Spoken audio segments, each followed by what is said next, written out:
This is Jason Verney's podcast. I am Jason Verney. Yes, it's been a while since I've recorded a podcast, and I'm now going to record, be doing basically 2 or 3. This particular one, I want to focus on, I suppose it's not really focusing on, but it's 4 different things, and also 4... briefly touching on 4 different films. None of these are Korean films. They are all films that I caught the other day, and I'm only going to touch on each one briefly. Also talk about the venue I saw it at, the day, part of the reason for seeing it, and the day, which was called Empty Day. And I'm going to briefly touch on the London Korean Film Festival, because that is coming up very, very soon. So, why was I seeing 4 films? These were 4 films in one day in one venue. There was a reason for this, partly because I suppose the main reason was originally I missed the film The Farewell. With Awkwafina and a big cast, half Chinese film, English language film, but a drama with comedy as well. And I missed that in my local tricycle / kiln cinema in Kilburn, but it's no longer local, but I do go there once a month or a couple of times a month. I missed it playing there, and I kind of regretted it because I really wanted to see it, but the timings didn't work. And they also do these deals there of certain times of day, and for whatever reason, logistics and planning meant I missed it there. Now I knew I could see it anywhere else, but I also knew of the PeckhamPlex. Now I've mentioned this before. PeckhamPlex is, as the name suggests, in Peckham. But the thing about the PeckhamPlex is that their films, for a start, they always have big films on. They have smaller films. They have more sort of themed films or themed film weeks and months. Excuse me for that. The one thing the main thing is they have all films under a £5 all the time. This is not a special offer; it's how they run. So all films are £4.99. Now, if I'm going to make a trek to PeckhamPlex, which actually isn't that far from where I'm now living, I'm actually living pretty much in Koreatown, UK. So that's New Malden, Kingston Way. New Malden essentially, but that's Koreatown. So it's not that difficult. It's slightly easier than it was when I lived in Kilburn. I think you can do a train in 35-40 minutes from where I am, or 2 trains. That's the mainline train and the overground, pretty much from station to station, with just changing at Clapham Junction. So I wanted to see that film, The Farewell, and I thought, how many films can I realistically see to make the most of that trip anyway? And because I'm not going to go there that often, but I will go there, especially when there's 2 or 3 films I'd like to catch. There wasn't actually that many films I really wanted to catch, or that definitely weren't ones that were being shown at this particular cinema. It probably does have more mainstream films than it does independent, but there is also a nice mix. So it was playing there, and we are talking about Saturday the 12th of October, and I looked on the schedule to see what else I could see, and there's always films. Joker was playing. Again, I'm not a massive fan of such superhero films or spin-offs, although that said, there was an appeal to see Joker. I guess partly because of the hype, partly because of its mixed reviews or mixed feelings towards its subject matter, and things it portrays. But yeah, so I wanted to see Joker. I mean, if I was going to justify why I saw it when I never really see such films, I mean, there have been Batman films that I've liked. The Batman, there's been so many different types of Batman films recent years. It's getting a bit silly. I mean, it's I mean, it's purely for, there's no other reason surely than just making money. But I'm not going to go into that too much. So Joker, I mean, when I was growing up, the colour TV series with the Joker as one of the main antagonists, I suppose, one of the main villains. I mean, he always kind of, that was always very scary, but also intriguing. And if there was one reason alone, it would probably be for that, the fact that there's the Batman and Robin years ago, and Joker and all the other Penguins, etc. So that meant that there was definitely two that I could see. The Joker wasn't a clincher, but I knew it was popular. I also knew it was a Saturday. 12th of October was a Saturday, and it's going to be busy. I think it was the first weekend that Joker opened. So there's those two films. I was kind of fitting into a plan that day, and then I realised I could also see two other films. Yeah, 4. I mean, that's a lot of films. I've done 4 films before. I can't remember if I've done 3 or 4 at the PeckhamPlex, or indeed maybe 3 at the Genesis Cinema in the Mile End area. I've definitely done 4 films in one go at film festivals, be that here or be that in South Korea, Busan or whatever, or even Terracotta Film Festival years ago. That was that I definitely remember doing 4, if not more, films in one day. But this, so there I was planning on Friday night, which films to see. So we had The Farewell, Joker, and then I thought there's another couple of films that look pretty interesting. One called The Last Tree, which I'll come to in a second, and then the other film was called Farming. Now that might not sound fantastic, but I'll explain why it's called that. And those two films, actually, you could say they were black films, and the screenings that I would go to we actually bookend the other two films. So I would start my screenings off at 1:30, I believe the first film was, The Last Tree, and then actually I can tell you the rough running order. It was 1:30, then it was 3:50 for the Farewell, then it was 6 o'clock for Joker, and then it was 9:10 I think for Farming. I actually booked my ticket as soon as I got there, about 1ish or half, whatever it was. I booked all four screenings because I knew Joker was going to sell out, maybe even The Farewell. In fact, The Farewell was pretty booked. I mean, it was almost full when I saw it. I guess it was a very, obviously got a lot of hype.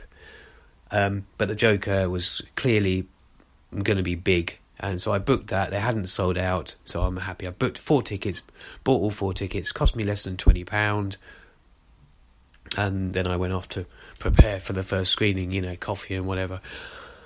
There's not a fantastic great deal of eateries or coffee places in Peckham, or at least there are, but they're not necessarily right next to the PeckhamPlex itself. I will say that there's a lovely, I think it's called the Coal Shed, which is right as you come out the station, and that's nice actually. I mean, I don't know if that's a chain. I'm pretty sure I asked. No, it's called Coal Rooms. Coal Rooms. So you can't. It's to the left of the station as you walk out the station, or to the right of the station as you walk up towards Peckham Rye Station. So yeah. Anyway, back to the films. So The Last Tree. Let's just. Sorry. The other reason for doing this on the 12th of October was. Now, this might sound like I'm hooked on social media, but I'm not sure if you, how many of you are aware, but there was a thing brought to the attention of the world, of attention to everyone, recently, called Empty Day. Now, the idea behind that, sorry, I'm very bunged up today, was this idea came from Damien Bradfield. Damien Bradfield is the guy, or one of the guys behind WeTransfer. So if you've ever used or needed to transfer big files between people, you could have used this. It's a really good thing. It's not like they don't charge. It's a free service. I think their platform's based on ads, and I kind of was made aware of that, and also I think other books he's written, and also of Empty Day itself through a Russell Brand's Under the Skin podcast. Yep, I know many people love or loathe Russell Brand, but this podcast series is really pretty good. I mean, there's a lot recently on yoga. There's a lot on world politics, all kinds of stuff. But so he spoke to Damien Bradfield, and he suggested on that show that he'd already suggested. That this Empty Day on the 12th of October would be a chance for people to just don't go on social media. Don't for one day. In fact, leave your phone at home if you can. Go out to the park, go to the cinema, whatever. Meet your friends for coffee. Just don't go for social media. Now, this is also to tie in with mental illness, mental health month that's happening right now, or through October. I believe Mental Health Day or Mental Health Awareness Day was on the 10th of October. Don't quote me on these, but I'm pretty sure that was correct. That's correct. So there was a big reason for this Empty Day. It wasn't just to stop people from constantly being on their phones. Just have one day off. And there's also, let's see how it affects businesses. Online, they're not going to see people, or the algorithms potentially can be messed up. Just to see, and maybe even from friends and family or whatever, just not seeing any posts from that person in a day, just seeing how it affects the other people. So it was a really good idea, and I wasn't sure if I was going to do it until the very last minute, a Friday night, and that's when I booked those tickets to cinema, because I thought if anything can keep me off social media, and I'm sure I could have found other ways, is to be stuck inside a cinema throughout a lot of the day. I mean, it's a big chunk of the day for me, for about 12 hours, I suppose, if you include the breaks in between. I think it's about 10 hours, I don't know. So that's the reason why Empty Day. If you look it up, it will. There's information. I'm just going to try and find the website just quickly. Yeah, emptyday.today. That's what you need to type in. It will come up. Emptyday.today. So that's that. So let's just do a quick rundown of the films, a quick overview of the films I saw. So the first one was The Last Tree. A really good film about a black guy, Nigerian boy, who grows up in Lincolnshire and hangs out with his white friends, and he ultimately he moves to London. Not too happy. He's going back to his original birth mother, and he's used to having lived with his adopted mother in Lincolnshire. I really like this film, really, really. I mean, it could. I'm not sure if it's my favourite one of the whole day, but that would be a big thing to say. But it's it was a really good film. It's it's a coming of age story, I suppose, and it's a bit like Moonlight. If you've seen Moonlight, it kind of. We transfer from one actor to another, and I think there might even be a third, but either way, there's definitely 3 segments to this story, and it's brilliant. There's a great sort of almost relationship between him and this other girl. I don't want to give too much away anyway, but he also gets in with the wrong crowd. That's a significant thing, because he can't fit in at home. He fits in with the wrong people that are doing bad things and stealing and causing gang fights everywhere. The film itself, director is Sam Adewunmi, but it's and it also, while I remember, it also has some great sort of moments in Nigeria, because at some point in the film he goes to Nigeria, but moments of that film, it's very well shot. The colour's brilliant. The scenes are very moving, and it's not hammy in any way. It's not kind of false. It's just so well done. I will say there's a moment in the film because he's grown up where he grew up in Lincolnshire, and he's not necessarily grown up in let's say an urban urban neighbourhood, or even with black friends. He's listening to music on his music player, and he pretends that it's Tupac or some rapping artists, but he's actually listening to The Cure. So I was actually quite happy to hear, and not just because I'm not the world's biggest fan of The Cure. I do like their music a lot, but the two songs that are used in this, I actually thought it was one until I saw the credits.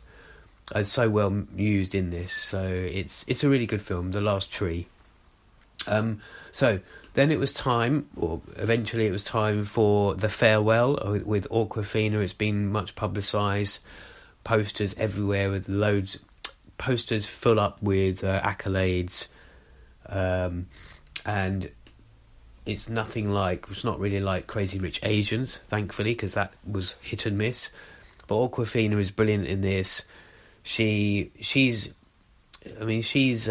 think she was an American Chinese father and South Korean mother, but she's pretty much American. She doesn't really speak any Chinese in real life. She learned some of it for this film. You can find interviews online about that. But it's a really good film. The farewell, the premise, I suppose, is that the old woman, the grandma, Nai, she's dying. She can't be told she's dying because that's the Chinese way, so to speak. It's a really good film. It's very moving. There's some great sort of shots, or very brief shots, of Chungcheon. I think it's Chungcheon. I might have said that wrong. It sounds like the place in Korea. But yeah, The Farewell, great film. I recommend it. It's very emotional. It's very, very funny as well. And I can see why it's getting talked about a lot. You'll see it on the post. You'll see those posters I mentioned with so many different magazines or publications stating how good it is, and it says on there as well, and it says at the beginning of the film, based on an actual lie. So it's that's what you can probably expect. Then we're on to the Joker. Joker, not the Joker. And this film, I thought it was really good. I didn't think I would like it, but it is really good. I mean, Joaquin Phoenix is fantastic in it. There's some really good comedy in it as well. There's a lot of violence at certain times. There's a lot of thing about the guns.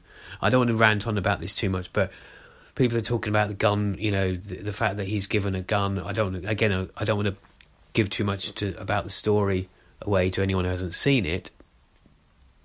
But I just thought, well, God, I mean, what American action films or thrillers don't have guns in America? I mean, it's terrible. I don't condone it, and I wish they could do it without using guns. But there's also the other element of the film where there's a kind of, I suppose I would have preferred this element of the film, which is this sort of anti-rich sort of uprising in the city. Some say due to him, but he doesn't really take any credit for it. But it's the character Joker. People are kind of following what he started. So yeah, it's a really good film. I don't want to talk too much about the Joker because, Joker. I keep saying the Joker, but Joker. And it is a good film, but it's pretty well known out there. Farming is the last film of the day. Kate Beckinsale and other cast. It's a bit of a autobiographical tale. And the thing is with this film, it didn't work in the same way that The Last Tree worked. I mean, Kate Beckinsale. I mean, it seems like a lot of overacting. It's set in sometime in the segment between the 60s and the 80s, when the reason for the title is farming, and black families, Nigerian families, I believe, were farmed to families in the UK, or the children were. So parents would leave their black children with white English people to be taken care of. A sum of money was given to the white English person, British person, whatever, in exchange for them looking after them. It's just, sorry to I keep saying my nose is getting worse and worse as I speak. There was something very, it just felt quite contrite. I know it's based on a true story, but the characters, and when we're talking, I think there's Tilbury. It's a Tilbury, it's like skinheads that were very racist, probably homophobic as well. And actually, there was that, talking about Russell Brand briefly earlier, there was a bit in this film where the Tilbury gang collide with the Greys gang, Greys Essex, which apparently is where Russell Brand also grew up. But the film, there's some bits. It had its moments. It was pretty long, very violent. It does dwell on these violent scenes because, again, this kid, this person who's been adopted, he falls in with the wrong crowd, and they're actually like they're racist, basically, anti-black people. But he somehow manages to wean his way into be with them, even though they don't respect him anyway. There's one bit in the film, this is completely irrelevant to what I just mentioned, but I knew that there was going to be, I don't know if this is because of a young crew or producers, but when they opened this piece of paper with a telephone number, and this was between the 1960s and 1980s. I can't remember. I don't know the exact date, but it's quite vague in the film. And again, this is it's autobiographical, so it's a true story. Whereas The Last Tree, I think, wasn't a true story. The Farewell is, obviously Joker isn't. And they open this thing. They open it. This note is opened, which has a phone number on it. And I knew before the reveal of the phone number that they weren't going to get it right. And it was when it was a new number. In other words, it had the code 01375 or whatever instead of 037. So the continuity or something in the film, it wasn't. It doesn't seem to have been some parts of the film, especially with the gangs and the scars and the makeup and all that. Some of it seems really well done. Then you get to bits like that, which they'd obviously missed a major bit of research. So, those were the 4 films I saw, and I just wanted to tell you about them, and also re-mention the PeckhamPlex, because the PeckhamPlex is amazing what they're doing. There was talk of them being shut down at some point, but I don't think that's happening anymore. The website for PeckhamPlex, incidentally, I'm just typing it in my computer, is PeckhamPlex, as it sounds, .London, and that's it. Not to be, if you put PeckhamPlex.co.uk or .com, it will just bring up some other website, which might have been their old one, I don't know. But PeckhamPlex.London, really good. It has a Black Film Month, and I'm not sure if those films were part of that. I couldn't work that out or not, but I will say that the Last Tree is also playing next week, I think, in the cinema I mentioned at the beginning of the show, which was the Tricycle, which is now called the Kill in Kilburn. So that's that. The last thing I wanted to mention in this podcast, I've mentioned Empty Day, I mentioned the 4 films and what have you, and the PeckhamPlex, is the London Korean Film Festival. That hits us, as you might know. I'm an avid fan, attendee, I cover this on my website, minimovie.com. It starts this year 1st of November until the 14th, but then from the 18th to the 24th it runs like its little UK tour. It's the main focus this year, or the special focus of the film, is a century of Korean cinema. Now, they're not physically doing a century. I think they're doing about a half a century, or sort of maybe late 40s 50s to 2000, but they're labelling it as, well, I suppose the whole festival there is it takes it up to this, it takes it up to 2019, but that's the special focus section is separate. Anyway, so that's coming on the 1st of November, so look out for that. Just go to koreanfilm.co.uk. That's where the official website is. You can also go to the website kccuk.co.uk. I'll just check that actually comes up, because sometimes that has issues. No, it does come up. Basically, that's the Korean Cultural Centre, London. So kccuk.org.uk. That brings up events in London to do with the Korean Cultural Centre, who are the people that put on the London Korean Film Festival.